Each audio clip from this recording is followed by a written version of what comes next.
Hey guys, it's Tiffany from supereasymath.com. Today's math problem of the day says a recipe calls for 2 eggs for every cup of milk. How many cups of milk would be needed for 6 eggs? Well, you could think of that as for every cup, I'm going to draw a picture, cup, okay, of milk, you need 2 eggs. So that's like writing the equation 1 cup times 2 equals 2 eggs, okay? So this is representing how many cups you have. This is representing how many eggs you have. This represents how many eggs total you would need. Okay. So now let's think about that same scenario, but work backwards because they told us that now we want to figure out how many cups of milk you need for 6 eggs. So we're going in reverse. So let's say it's 6 eggs.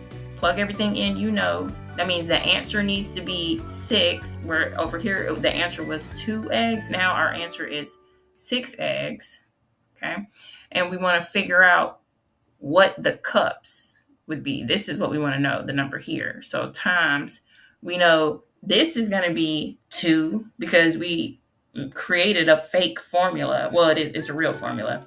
So we know this is going to be 2 because we need to create the situation based off of this formula that we just made up. So now I have to say, to undo this, you're going to be like dividing. So if I have 6 eggs and I divided it by 2, it's going to give me 3.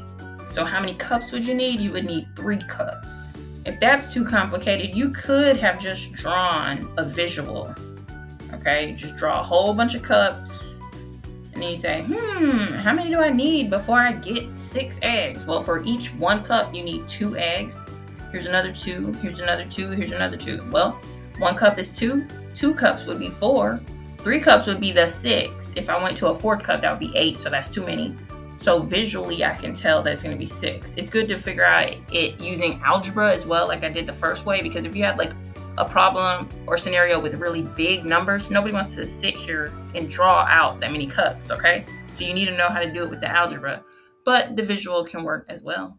Here's tomorrow's math problem of the day. See if you can solve it before I do, but don't forget to head over to supereasymath.com where you can get my top 5 math tips to make learning math easy.